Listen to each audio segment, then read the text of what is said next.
So what are elves good for anyway? Well, the internet might have a very particular answer for you, but that's not what we're here to discuss today. We're here to discuss how they are in Unicorn Overlord, and so that's what we're going to do. My name is Tom, otherwise known as Titanium Legman, and welcome back to the channel.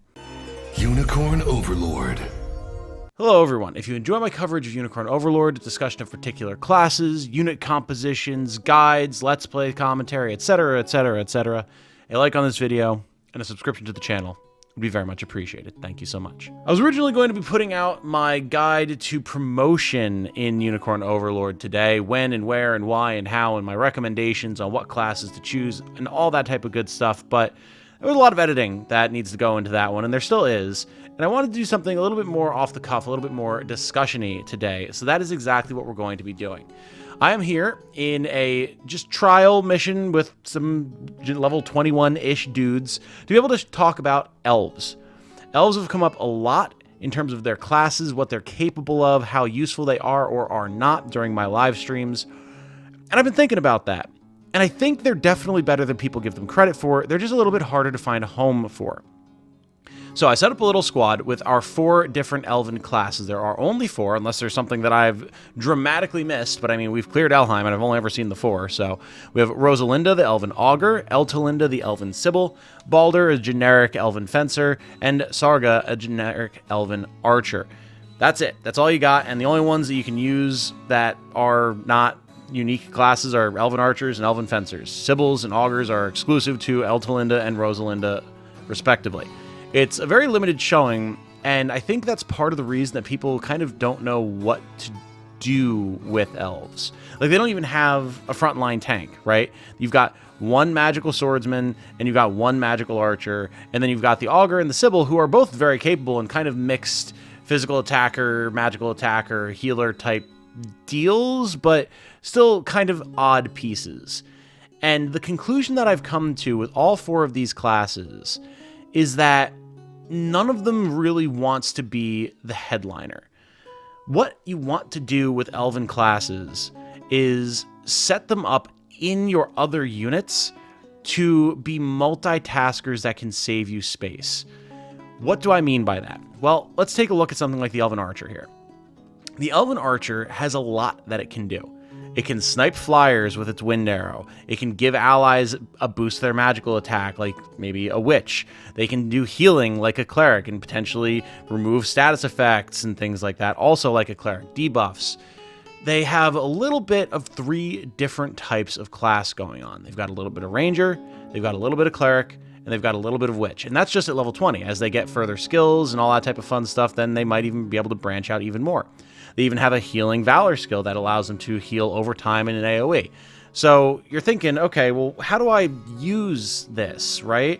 If I want a healer, I should just use a cleric. If I want something that can give magical abilities to my allies, I should just use a witch, especially because my other elven allies already deal magical damage, so they don't really synergize well with them. And if I want something that can snipe a flyer, I just kind of want a ranger, right? Yes, but the thing to consider here is that as you continue to progress through the game, you get access to more and more classes with very powerful and unique capabilities. Human classes, bestial classes, elven classes, and angel classes. And yet, you're only going to ever be able to have 5 of a given anything in one unit. 5 characters. That's it. It doesn't go up to 6. You're tapped out. So when you start to run into those hard limits, being able to consolidate and get a number of different roles in one type of class becomes valuable. If you have a unit that does not necessarily need a dedicated cleric with the raw firepower in terms of healing that a cleric brings to the table, an Elven Archer might just do the trick for you. While also meaning that you don't necessarily need to have a ranger in that squad to be able to deal with flying units. Or you may not necessarily need to worry about armor units because your Elven Archer, while healing, can also give your frontliners the ability to deal magical damage with Mystic Conferral and punch through armored units. They're very versatile. They are very much a jack of all trades and master of none type scenario, and that gives them a very strong capability. The same thing can be said of Elven Fencers. They don't necessarily have the same level of support versatility as archers do, but again, they can deal good physical and magical damage. They stun, they reduce passive points, they can give barriers, and they can remove their own weaknesses. In a way, this means that they're kind of a combination of a wizard, some sort of debuffer type unit like, say, a thief, and, much also like a thief, the ability to reduce passive points. Of cavalry, sure, it's not as focused and powerful, or it's a little bit more focused and less powerful as a result, I should say, but they do still have a wide range of capabilities. You can even toss a couple of barrier type effects like from a Radiant Knight in here. And so now you have a versatile frontliner or backliner that can deal magical damage to a group of enemies, that can protect your allies, and can potentially take some enemies out of the fight temporarily while you figure out how to deal with that particular character in that unit and to deal with the rest of their allies around them at the same time. Looking over at the Sibyl and the Augur, they also have that type of atmosphere going on. They've got AoE magic attacks, they've got single target magic attacks, they've got self-healing, ally healing, all sorts of different effects that allow them to fit very well into any squad. And that's kind of what the philosophy of the Elven unit is.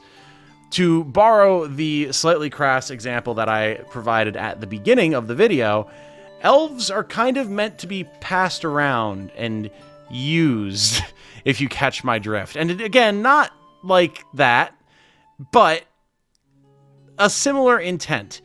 You want your elven units to be dispersed throughout your party, to be able to assist various different types of units and classes to bring out the best of them and minimize as many weaknesses as possible, while still giving you the room to build up other more focused, powerful characters in the same squad.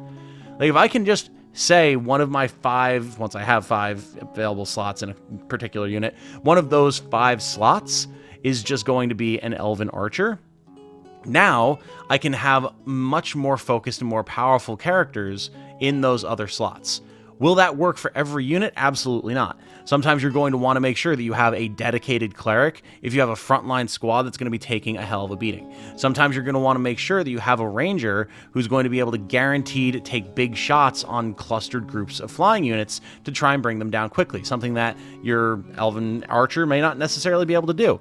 Or maybe there's going to be a lot of armored units coming up, and you want something like a witch with its magic missiles, or a wizard who can spread around explosive fire bursts and fireballs and volcanic magic strikes and all sorts of fun stuff like that to actually get the job done.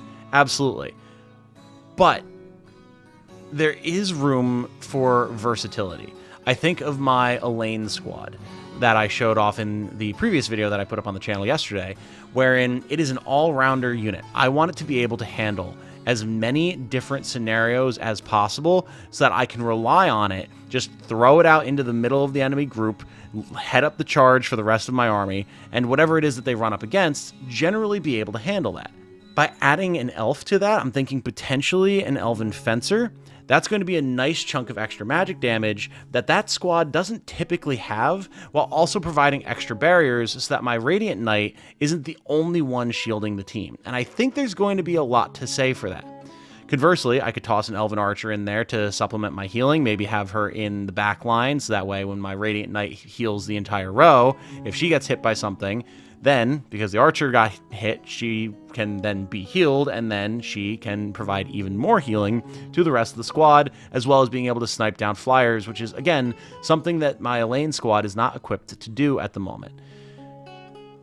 It'll give a wider variety of effects than what they currently have available to them, without necessarily needing to restructure the entire squad, because one of these Elven units can do so much. And I mean, as we can see here, yeah, it's just a training battle, but these are still at-level enemies, and they still have good damage output. They're still able to handle a lot of what's being thrown at them, and this is a very unoptimized squad. Like, you really don't want to have an Elven Fencer, Sibyl, and Augur as your front line, but they're able to manage because they do have a variety of effects going on, and sometimes versatility is all you need. Now, that said, I would not recommend ever building just a focused Elven squad, and realistically, you probably want to spread all 4 of these types of classes to their own disparate units that they're going to be the most advantageous in. But still, at the end of the day, I don't think Elven units are as limited or even bad as people make them out to be. They have a lot of things that they can't do, but a lot of things that they can do. And that is a fairly unique tool in the overall skill set of the army in Unicorn Overlord. Every single other class is pretty focused, having one, maybe two builds that you really want to lean into to make the most of one of those builds. But with elves, I think there's a lot more versatility going on, to say nothing of the fact that you can put a lot of different types of equipment on them to maximize their capabilities. I think that they're actually a ton of fun, and I have a lot of ideas of ways that I want to incorporate their various different abilities into different units that I have, and how that's going to be a very nice optimizing tool. So that's pretty much all I had that I wanted to say about them. Elves are built for sharing, I guess, and they require a lot of loving, tender care, but if you give that to them, there's a lot that they will offer to you in turn. Wink, wink, nudge, nudge. That said, though, I'm going to wrap this one up here. Just wanted to put this out here. Let me know your thoughts on Elven units in the comments. How do you feel about this idea of them just being overall versatility masters rather than being a master of any one particular thing? Something that's reflected in the fact that they all do mixed magical and physical damage, right? I think that's the hint. That is the idea that you're supposed to lean into. They can do a bit of everything, so take advantage of that. If you disagree, by all means, let me know that as well. And if you have any cool builds or unit comps or anything like that that incorporate elves into them, or maybe a good item and ability set on a particular elven unit, drop that down there as well. I'm always looking to take some inspiration from you guys who have had far more of a chance to play the game than I have, which is scary because I've played it a lot. With that said, though, thank you all so much for watching. I do hope you all have a good night. Stay safe and healthy out there. And remember, be good to each other. Bye now.